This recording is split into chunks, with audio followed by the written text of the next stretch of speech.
Before the video starts, I want to let you guys know that since it's spooky month, I do have a limited edition Halloween merch available for a short time. It comes in both hoodies and t-shirts, and it's comfy as hell. So go ahead and hit that link in the description if that's something you're into. Also, it does come with a free keychain because your key's been looking pretty lame lately, so spice it up.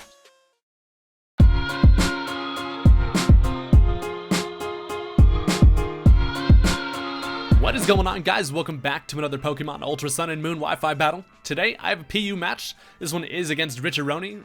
It seems like I battle him a lot because he's like always around when I'm asking for PU. Also, there's not really that many people playing PU lately, so we always have some pretty good battles, so decided to hop into a new one. And so this team that I'm using here was given to me by the Twitter user Granny Bashy. I was kind of just looking around asking for PU teams because I wanted to mess around with some new stuff. So it's actually pretty fun. Got my homegirl Frostitude on there along with like fun stuff like Butterfree. Also haven't used a Pyukumuku a whole lot. So let's go ahead and just jump right into the battle here. Alright, so I'm expecting him to probably lead off with that Primeape, as that thing does give me quite a few problems. My team doesn't handle that all that well. But I'm going to toss out the old Lasagna Crab, as he actually ends up leading off with this Silvally, who is a Water Silvally. So I decided to just go straight for the Stealth Rock here, as he is going to end up going for the Flash Cannon. And I'm actually specially defensive, so I take that nicely. It does less than half, and that allows me to get my rocks up. So I'm expecting this thing to probably have Defog also. But I guess he's going to have to be forced to do that. If I want to switch out, I'll have a free switch. But I decided to stay in here. I'm going to go for a Stone Edge, just try to get some damage off, as he ends up going for another Flash Cannon here. So that's fine. He actually ends up getting the special defense drop. One more actually knocks me out, and I end up missing my Stone Edge. So it's like, damn it, Crab, I can't believe you've done this. You've kind of failed me. So I do want to save this thing for later. I know that I have a lot of switch-ins to a Flash Cannon. Also, I was kind of thinking he would maybe go for the Defog there, but he continues just to Flash Cannon as I bring in the boy Kevin.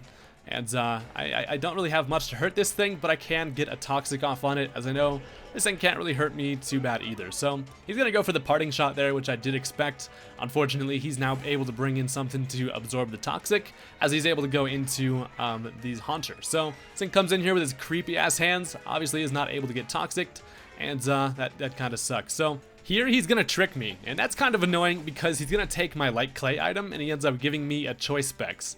And a Choice Specs Pyukumuku is pretty awful. I don't actually have any attacking moves on this thing, so that's kind of a bummer. But I get my light screen up at least, so I'm not too afraid of this this Haunter here. So I can freely switch into the boy Optimus Prime, bring in the Aggron, as he actually tries to trick me yet again because he knew I was going to switch.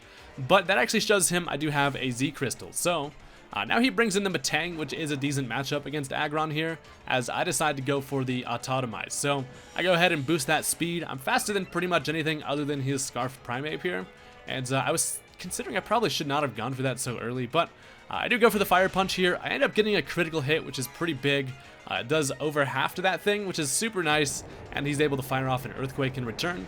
I am able to take that because I'm a damn beast, and at this point I just decide to go for the Rocky MZ.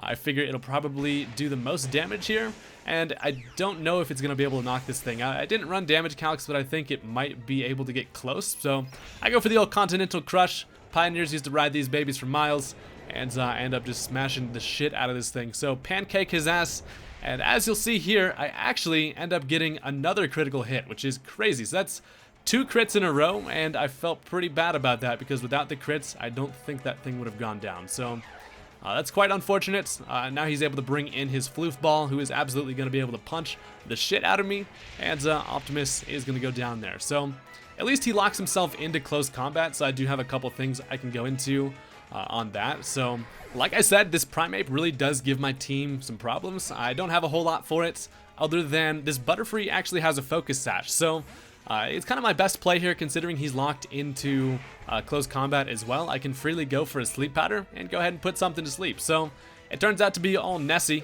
I go ahead and spray some powder on that thing, and he's going to take a nice little nap over there. So that's pretty nice. I don't really know what type of Lapras this thing is meant to be, if it's Dragon Dance Physical Attacker or what. But I decided to switch into my Lasagna Crab, thinking maybe he would stay in and burn some turns of sleep. I might be able to get some spikes up, but he's actually just going to double switch right back into the Primeape, and that sucks because this thing kind of puts me in a corner to where I don't have anything that can really switch into it. So he goes for the Stone Edge. He is able to hit that, and down goes my big old slab of lasagna. So the only good thing about this is that now I can bring back in Butterfree. I figure it's a pretty big tell bringing in a Butterfree against a Scarf Primeape that I'm probably going to be Focus Sash, but he stays in anyway. He is going to hit me with them rocks, absolutely obliterate the shit out of me, but low fat don't care because I have a Focus Sash and I'm able to fire off an Air Slash in return, and that is going to kill the Primeape, which is super nice because I really don't know how else I would have handled that thing. So good to see that thing gone, and now he has a free switch into his Haunter yet again. I decide to just go ahead and sack off Butterfree at this point because it's not all that useful. So down goes the Butterfree. I'm really glad that he wasn't able to have Stealth Rock up. That would have kind of screwed my plan up there, but the Focus Sash came in clutch. So I bring back in Kevin here. I know he's not going to be able to hurt me really, and I'm going to go for a Light Screen here as he's just going to bring back in the Lapras. So I get that Light Screen back up. That's going to stay around for a while. It's going to make it so I'm able to handle that Haunter a whole lot easier, and overall just make my life a lot better. If I had my Light Clay, things would be looking way better, but unfortunately I don't. So at least now I can bring in the young Prostitute. I have not used a Jinx in forever, and my homegirl missed me. I miss using this thing also, but I'm going to go for a Psyshock, and considering I am Choice Specs, after all that Stealth Rock damage, that is going to be a dead Lapras. Sorry you didn't get to do anything, you beautiful bitch, but I had to do it to you. So yeah, now in comes the Silvally, and I know that this thing probably can't knock me out in one hit. With the Flash Cannon, especially with that Light Screen up, I decided to stay in. It's not going to do too much to me at all. Thanks Kevin. You're really helping me out there, bud. But I go for the Psyshock, and it's not quite able to knock it out, but luckily he can't kill me in 2 hits either. So he goes for the Draco Meteor here, just trying to get as much damage as possible. It does just about the same as the Flash Cannon would've, but Prostitute ain't dying today, and one more Psyshock is gonna knock this thing out. So Choice Specs Jinx just absolutely coming through here, and now the Light Screen finally wears away, so that hung around just in time. So now he brings in the Rampardos, and this part's actually very interesting. I thought he was gonna be Scarf and be able to outspeed me, but it turns out I'm actually faster, and a Psyshock critical hit is gonna knock this thing out. So more critical hits, but honestly, as I thought about it, he would have probably lived that with like 30% left, and then I would have been able to go into my Flareon and then just kill it with a quick attack, so I guess it didn't really matter. But then also, he brings in this here Haunter, and that thing also actually loses the speed tie, which is insane. I honestly kind of forgot that Haunter and Jinx have the same speed tier, but I'm able to win that speed tie there, and Jinx is going to kind of clean up the rest of the match. So that was a pretty interesting one. It really kind of unlucky on his end, and I do feel bad. The critical hits, they happen, but it would have been interesting to see how the match would have gone had that last crit on the Rampardos not happened. I was thinking I probably should have saved Jinx, switched out and saved it for an Ice Beam had I known it was going to outspeed that Rampardos, but I think Flareon probably would have been able to do it, considering a quick attack would have been able to knock out the Rampardos, and also a Sludge Bomb from a Haunter only does about 40%, I think, to Flareon, so then I would have been able to kill that with a Flare Blitz. But either way, still a good match. Me and my boy Rich always have some good battles. And yeah, thank you guys for watching. Go ahead and hit that like button on this video if you enjoyed, and I'll see you guys later. Peace out. Also, if you get my Halloween merch, I will love you forever.